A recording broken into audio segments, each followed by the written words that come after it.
Nah, yang pertama dia terjadi di masa lampau dan melibatkan banyak orang, berpengaruh pada banyak orang. Yang kedua, dia memiliki tokoh atau orang-orang penting yang menjadi penggerak dalam proses terjadinya sejarah itu. Kemudian yang ketiga, sejarah itu merupakan peristiwa yang unik. Keunikan dari sejarah adalah dia merupakan peristiwa yang abadi. Abadi karena dia tidak bisa berubah-ubah. Tidak mungkin seorang bisa merubah masa lalu, tetapi yang mungkin dirubah itu adalah masa depan. Kan? Salah satu keunikan dari sejarah itu adalah dia bersifat abadi. Karena terjadi di masa lalu, makanya nggak bisa diubah. Nah, yang nggak bisa diubah ini, dia sifatnya abadi, makanya sejarah itu hanya terjadi selama satu kali. Jadi keunikan sejarah itu dia hanya terjadi selama satu kali dalam kehidupan umat manusia. Karena tidak mungkin, misalkan kita ambil contohnya seperti kemerdekaan Indonesia, tidak mungkin kemerdekaan itu terjadi sekali-sekali. Sekali setahun maksudnya. Hari ini kita merdeka, besok merdeka, besoknya merdeka lagi. Jadi sesuatu itu tidak menjadi sejarah kalau dia terjadi berulang-ulang. Jadi hari ini kita makan, besok juga makan, hari ini sarapan, besok sarapan. Jadi itu tidak bisa dikatakan sebagai sejarah. Tetapi kalau seandainya misalkan pada 20 tahun yang lalu atau 15 tahun yang lalu kita lahir ke muka bumi, apakah itu bisa dikatakan sejarah? Bisa saja dikatakan sejarah.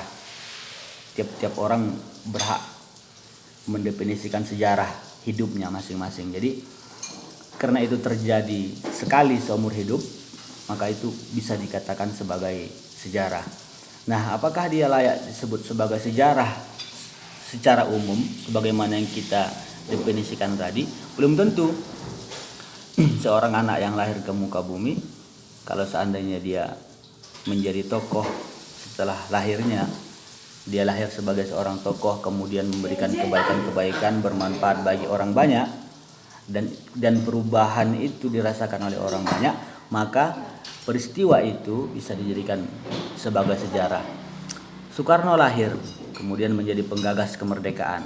Kemerdekaan itu dirasakan oleh seluruh orang, seluruh warga negara Indonesia, maka itu bisa dikatakan sejarah. Rasulullah lahir di negeri Arab, kemudian menjadi tokoh ketika beliau sudah dewasa, beliau menjadi nabi, beliau menjadi rasul, kemudian beliau memberikan pengaruh besar bagi kehidupan umat manusia. Maka peristiwa itu juga bisa disebut sebagai sejarah. Nah, selanjutnya kebudayaan.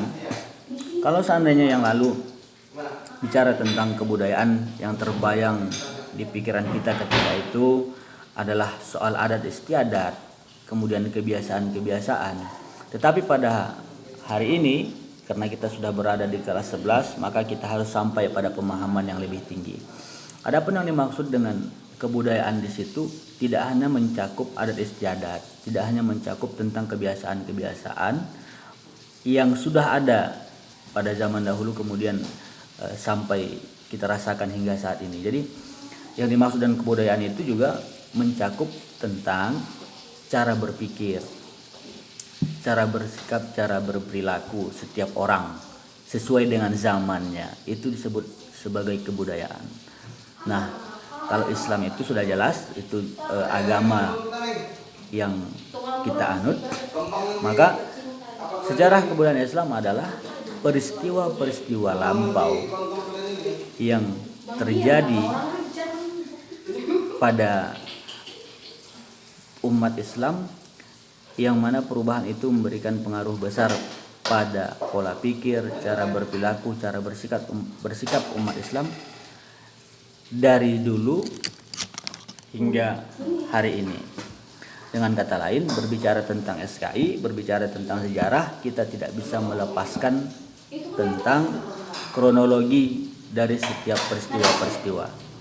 Jadi kita nggak bisa bicara sejarah itu hanya berdasarkan apa yang kita lihat hari ini, tapi kita harus sampai pada pemahaman pada masa lampau. Ada peristiwa-peristiwa lalu yang harus kita ungkit, ada peristiwa-peristiwa lalu yang harus kita cari. Makanya sejarah itu kalau secara bahasa dia berasal dari kata sajaratun, yang artinya pohon. Nah, hal yang unik dari pohon itu adalah dia memiliki akar yang tidak terlihat.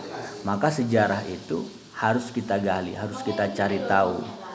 Nah, karena dia berada di bawah tanah, maka kita harus gali, kita harus korek itu, supaya kita tahu kenapa kondisinya, kenapa kondisi pohonnya seperti ini, daunnya kenapa seperti ini, buahnya kenapa seperti ini. Tentu kita harus lihat bagaimana keadaan akarnya.